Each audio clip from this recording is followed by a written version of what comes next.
Mainit-init na chismis. Aktor may siniwalat sa Don Bell dahil sa mga kumakalat nga online. Sabi niya, alam nyo, mapagpanggap lang talaga ang Don Bell. Na parang hindi magjowa pero alam nyo na ang dalawa ay parang engaged na yan dahil nagpangakuhan na iyan sa isa't isa na sila ang magkakasama forever.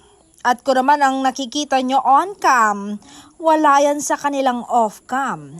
Pati asin, lalanggamin.